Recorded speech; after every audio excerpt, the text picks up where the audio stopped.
السلام علیکم ګرانو کتونکو، زه یم تفهیم. ګرانو کتونکو، زه پبو کې د ګورنمنټ ګرلز ډیګري کالج پب بي د هغې مخې ته ولاړ یم.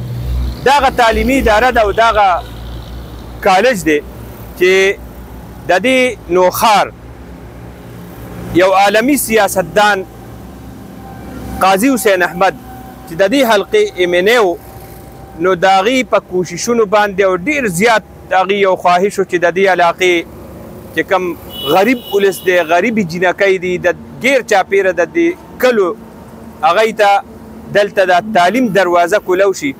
نو دې دپاره یې ډېر لوی کوششونه کړي دي او بیا یو وخت شو چې دا کالج سټارټ شو.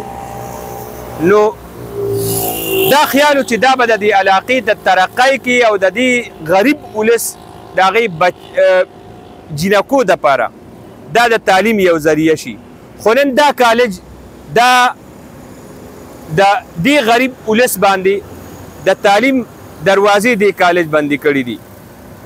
مونږ ته څه وخت نه د دې حوالې سره شکایات را رسېدل، خو مونږ به وی چې حقیقت به عوامي رای ده، د خفګان خبره به د تېرو څو وخت څو ورځو نه په دې باندې زموږ نظر دی چې دلته کې د MPA او MNA سفارش باندې تعلیمي سهولت ورکړی کېږي.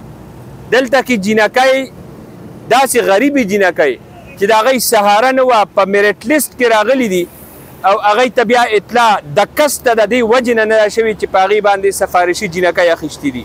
زه وزیر اعلی صاحب نه تپوس کوم، وزیر اعلی صاحب ستا دا عوامي جنډه ده، عوامي جنډه دا ده چې ته په غریب ولس باندې د تعلیم دروازه بند کړي.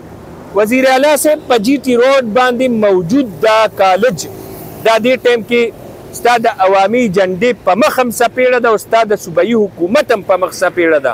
که جرت یې درکې راشه دلته د دې کالج میرټ لیست وګوره، دلته ستا د انصاف ستا د میرټ لیست د هغې ټوکړي ټوکړي شوي دي. هغې او ستا عوامي جنډه هغې د ردی په ټوکری کې اچولې ده. نو زه ګڼم چې حکومت له په دې باندې فوري اکشن پکار دی. زمونږ وزیرانو له، زمونږ وزیر اعلی له، صوبایي مرکزي ګورنر صاحب، او بیا به مونږ ګورنر صاحب ته وایو ګورنر صاحب ستاسو هم څه ډیپټي ده. ګورنر صاحب تم دلته ناست دی، منیج کولو له تم ناست دی، په دې ټوله صوبه دې نظر دی. مونږ خو ستړي شو چې وزیر اعلی صاحب به دا کار وکړي.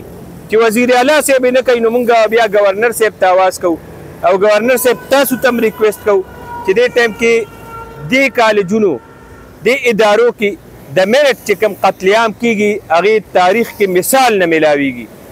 نو از راه کرم د دې غریب ولس د بچو د خویندو او بچیانو لونو د هغوی په اواز باندې دې چې کوم منیجمنټ دی دا چا چې د میرټ قتل عام کړی دی هغې خلاف کاروایي وکړي.